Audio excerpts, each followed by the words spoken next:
Have you ever wondered how your favorite cheese is made? Welcome, dear listener, to a whimsical journey through the world of cheese. It's a realm where curds and whey dance in a ballet of flavors, where textures range from the soft whisper of a fresh brie to the sturdy solidity of a mature cheddar.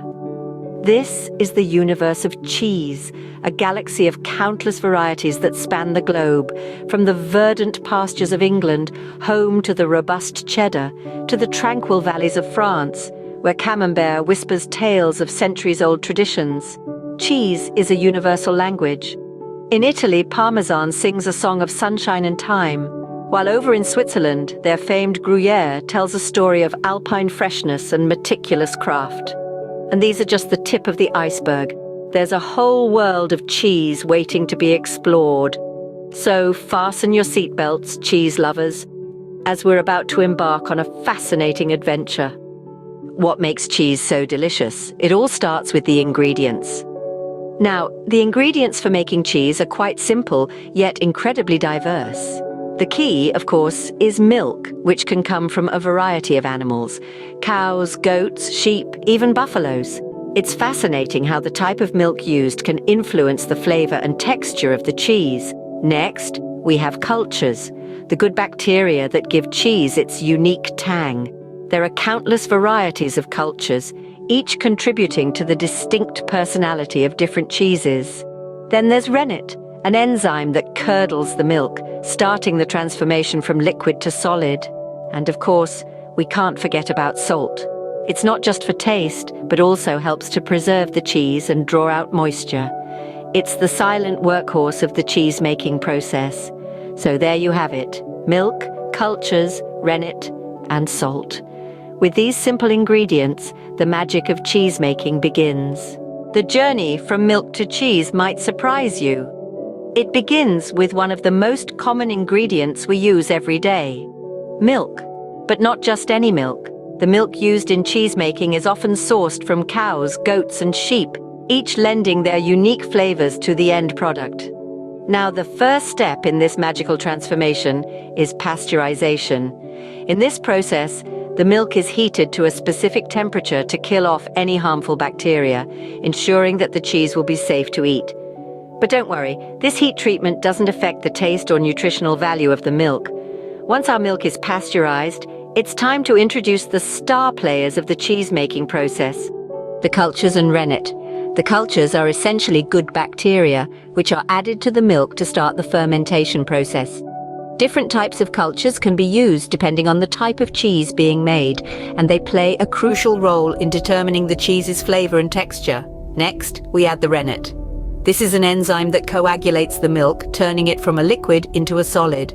The result of this curdling process is a thick, custard-like mass, which we call curds. But we're not quite done yet. The curds are then cut up into small pieces. This might seem strange, but it's a vital step in the cheese-making process. Cutting the curds helps to release the liquid part of the milk, known as whey. The size of the curd pieces can also affect the cheese's final texture. Larger curds generally result in a moister cheese, while smaller curds can lead to a drier, harder cheese. So there you have it. We've taken milk, pasteurized it, added cultures and rennet, and cut the curds. We've journeyed from a simple liquid to a solid, flavorful mass, and we're only just getting started. The next step takes us closer to the cheese we love. Now our curds are ready for the next stage. This pivotal moment in cheesemaking often goes unnoticed, yet it plays a vital role in defining the texture and final form of our beloved cheese. Once the curds have been cut and cooked, they're allowed to rest. This resting period allows the curds to release whey, a watery component of milk. Draining this whey is our first task in shaping the cheese. The curds are gently scooped into molds, allowing the whey to escape, leaving behind a dense, rich curd structure. The shape of the curd is influenced by the type of mold used. Whether it's a wheel for cheddar, a loaf for mozzarella, or a unique form for artisanal cheeses, these molds help give cheese its recognizable shape. Now for the pressing process. If you've ever wondered why hard cheeses are, well, hard, you have the pressing process to thank. After the curds have been shaped, they're pressed to expel even more whey. This not only helps in preserving the cheese but also impacts its final texture. The more pressure applied, the harder the cheese will be. For instance, Parmesan, a hard cheese hailing from Italy, is pressed under substantial weight to achieve its granular texture and long shelf life. On the other hand, soft cheeses like Brie are lightly pressed or not pressed at all, retaining more moisture and resulting in a creamier, softer texture. But it's not just about texture. The pressing process also affects the cheese's flavor. Harder cheeses have a concentrated, robust flavor due to the low moisture content. In contrast, softer cheeses offer a milder taste. To sum up, shaping and pressing are integral steps in cheese making. They help to define the character of the cheese, its shape, texture, and flavor. These processes transform humble curds into something truly extraordinary.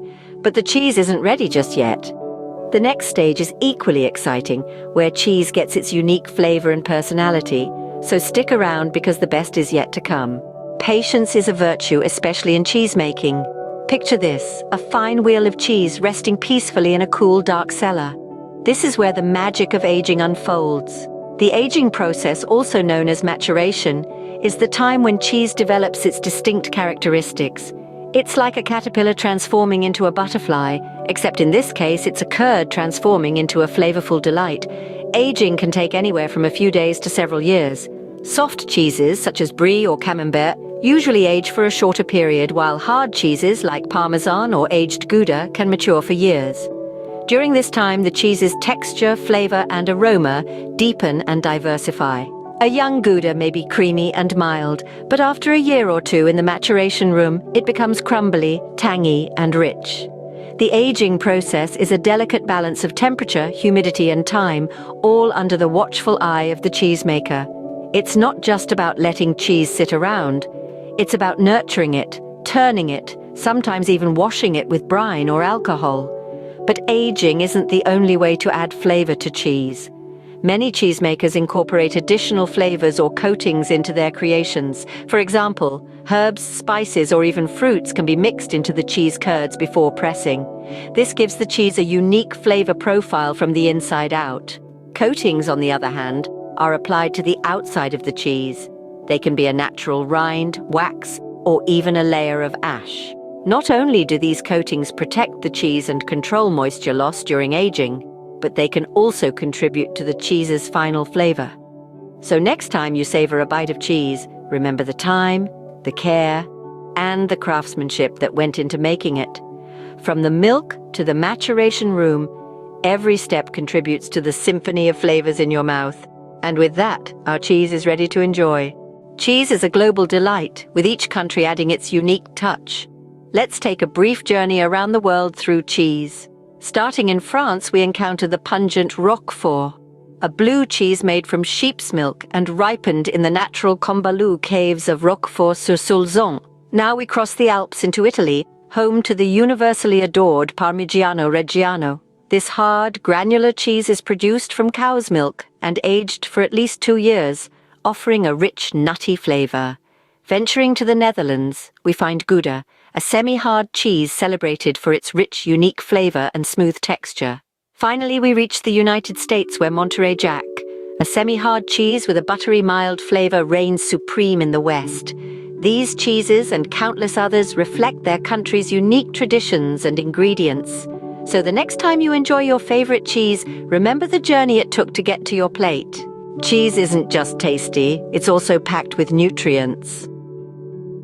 The delightful world of cheese is not only a gastronomic adventure, but also a journey into a nutrient powerhouse. It's a splendid source of protein, providing the building blocks for your body's cells. But let's not forget about calcium, the bone-strengthening superstar.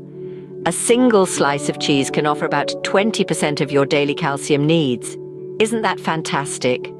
Cheese is also an excellent source of vitamins. It's rich in vitamin B12, which plays a vital role in brain function and creating red blood cells. And it doesn't stop there. Some cheeses, like Swiss and Gouda, even contain small amounts of vitamin K2, a nutrient that's essential for heart and bone health. And now for some cheesy fun facts. Did you know that there are over 2,000 varieties of cheese worldwide? or that the holes in Swiss cheese are caused by bacteria releasing gas as the cheese is aging. So indulge in your favorite cheese, knowing it's not just a treat, but a nutritious food too.